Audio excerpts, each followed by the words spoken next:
Bien. Donc, je vous remercie également d'être là.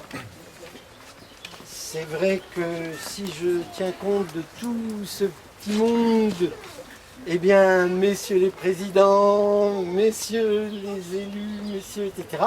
Donc là, on l'a dit. Hein, on l'a dit. Donc, je vous remercie d'être là. Et je fais mon petit discours habituel de 3h30. En 1973,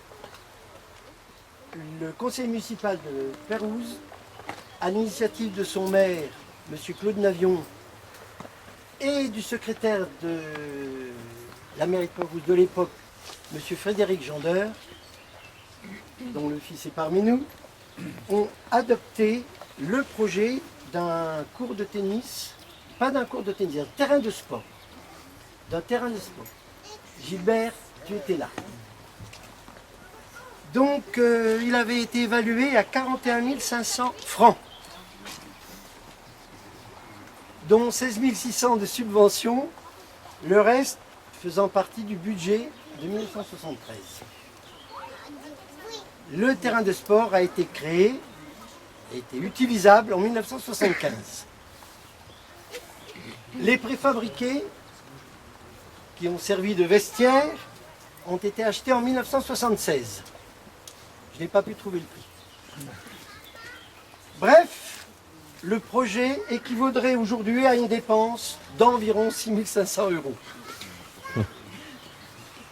Bon, le coût de la vie a peut-être un peu changé quand même. Hein.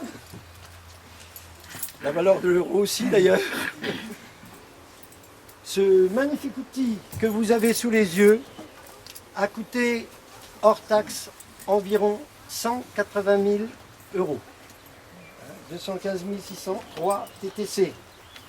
Mais un montage financier particulièrement exemplaire, c'est pour moi le mot, a permis de le réaliser.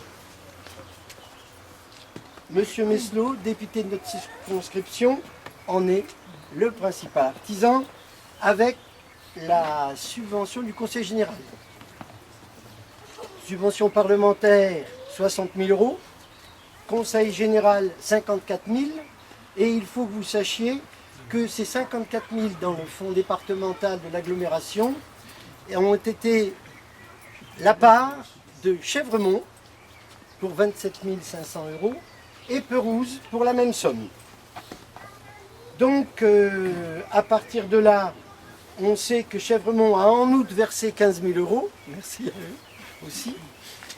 ATC a participé à hauteur de 7 000 euros.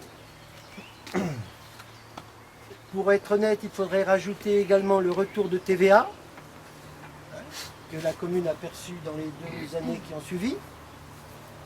Et tout ça, chacun ayant mis du sien, a permis de réaliser ce projet intercommunal qui, lui, permet à chacun de pratiquer ce très beau sport qu'est le tennis.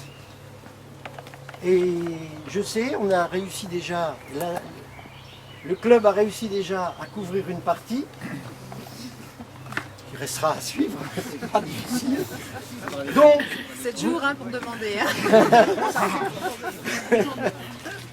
Donc que tous soient remerciés. Je dois à la vérité dire que les responsables du club ATC se sont vraiment bien démenés et doivent être félicités particulièrement. Je répète, monsieur le député, dont l'écoute a été importante, hein, mais on peut... Oh, il n'y a pas un grand mérite. Son père s'étant occupé pendant très longtemps du sport à l'USB, il ne pouvait que suivre les pas paternels. Hein. Et bon, je regrette que Yves Ackerman ne soit pas là, parce que lui aussi, il est représenté effectivement. Lui aussi a pratiqué le foot, et M. Meslot a pratiqué l'athlétisme. J'oserais dire que j'ai pratiqué le foot pendant longtemps. Et que mon père était aussi à l'USB avec son papa. Alors donc, vous voyez, on est en pays de connaissance. Et on pourrait dire, bon sang ne peut mentir. Chacun sait l'importance que mon conseil municipal et moi-même accordons aux associations, âmes de toute commune. Et ce qui permet de créer un lien dans un village. Chacune en a sa part et tous pourraient en bénéficier, dirait le poète. Pas assez à mon goût, parce que je regrette que les associations ne soient pas suivies suffisamment. Alors je ne parle pas du club de tennis, hein, mais toutes les autres associations, on voit lors des réunions qu'il y a 10 personnes qui se battent en duel, toujours les mêmes, pour... Bon, enfin bref. En ce qui me concerne, j'ai toujours trouvé un intérêt particulier à l'éducation physique et au sport, car il permet, bien entendu, tout le monde le sait, j'ouvre les portes ouvertes, un développement certain de nombre de nos qualités.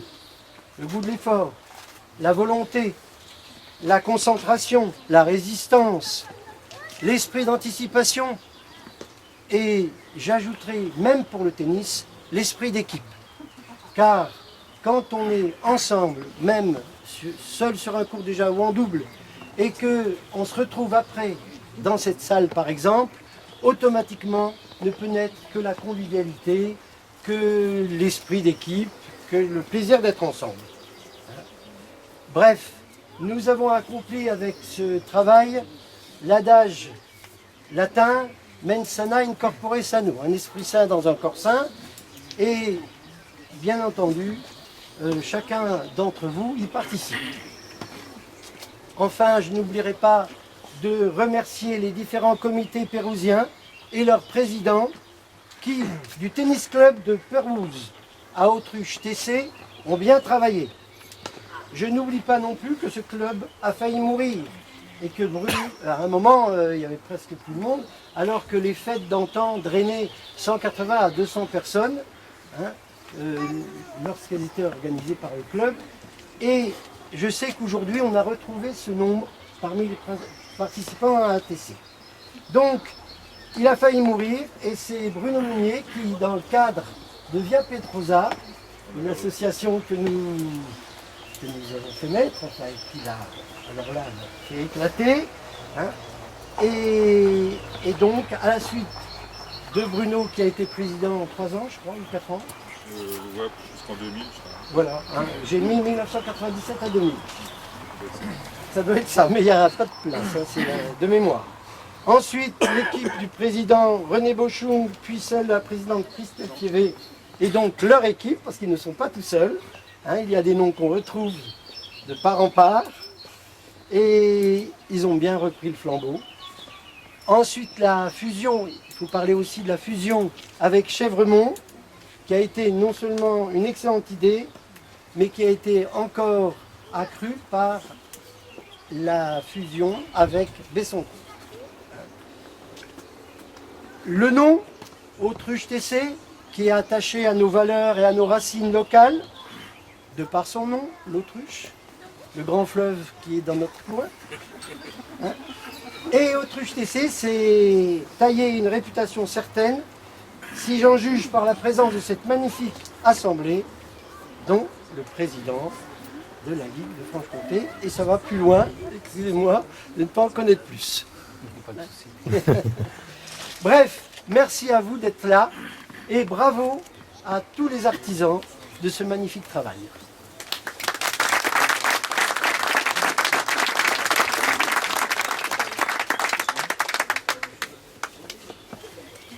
J'ai oublié, excusez-moi, de mentionner, j'ai cité les montants, mais je n'ai pas mentionné le total. Hein, oui, alors juste dans les subventions, je rajouterais que la Ligue avait versé 3 000 € voilà, excusez-moi, je ne savais pas. pour l'aménagement du clubhouse. Hein, je ne savais pas, c'est moi.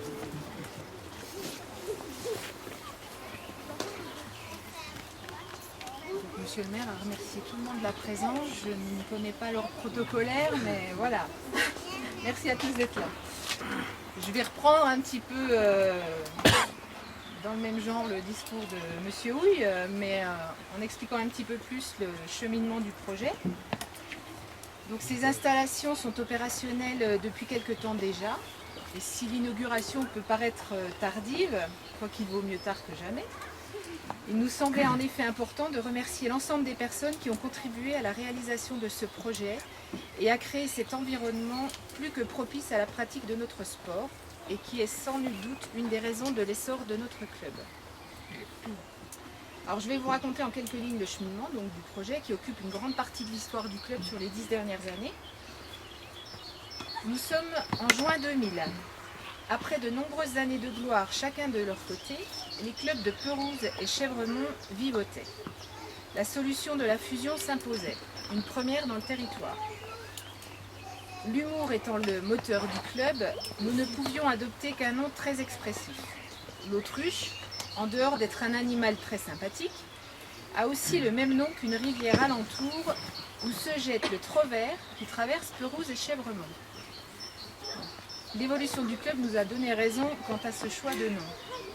Perouse, Chèvremont, de son club. Il paraît même que l'autruche passerait sur les 3 villages, mais à confirmer, je ne sais pas. On n'a pas trouvé.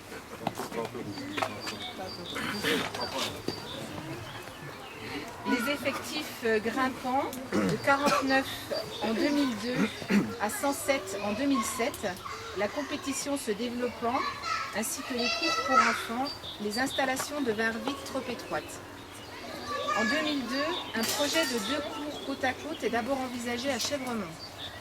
Mais la pelouse aux orchidées et l'éloignement du terrain par rapport au réseau nous ont conduits à déplacer le projet sur Perouse. Grâce à la subvention du Conseil général dédiée à l'époque aux projets intercommunaux, subvention donc partagée entre Perouse et Chèvremont, complétée d'une subvention parlementaire de M. Meslot, d'une participation des communes de Perouse, Chèvremont, de la Ligue de Franche-Comté et du club, le projet est définitivement adopté fin 2005. Il se compose d'un 2e cours adulte, celui-ci, de 2 terrains de mini-tennis derrière moi, du clubhouse et de l'éclairage des 2 cours adultes. Étant informé des difficultés rencontrées par notre voisin du club des Magnolias, dont les cours bordent la rivière de l'Autruche, la revoilà, la brave bête, une 2e fusion a lieu le 22 mars 2007, alors même que les travaux battent leur plein côté Perouse. Les cours sont terminés en avril 2007 et le clubhouse au printemps 2009, après que les membres du club aient terminé joyeusement les finitions sous les ordres éclairés de notre peintre attitré, qui se reconnaîtra. Les abords du clubhouse furent achevés au printemps 2010. Avec une telle structure, une équipe de bénévoles motivés et dynamiques, les effectifs ont continué à croître avec des pics à 189 adhérents en 2010 et 2011, faisant de notre club le 3e du département en nombre de licences. Et même s'il n'est pas aisé chaque année de maintenir ses effectifs lorsqu'on ne dispose pas de structure couverte. Ce lieu maintenant achevé et qui bien souvent nous est envié est devenu le centre de la vie du club, un lieu de convivialité, de rencontres et avant tout de sport. Le sport que nous allons encore plus fêter cette année avec l'organisation début juillet de notre premier tournoi Open masculin, ouvert à tous les licenciés des alentours et qui, nous l'espérons, aura un franc succès. Alors, comme dit précédemment, l'humour étant le moteur du club, je vous propose d'écouter une fable d'un auteur du XVIIIe siècle, totalement inconnu, et dont le récit est très proche de notre aventure.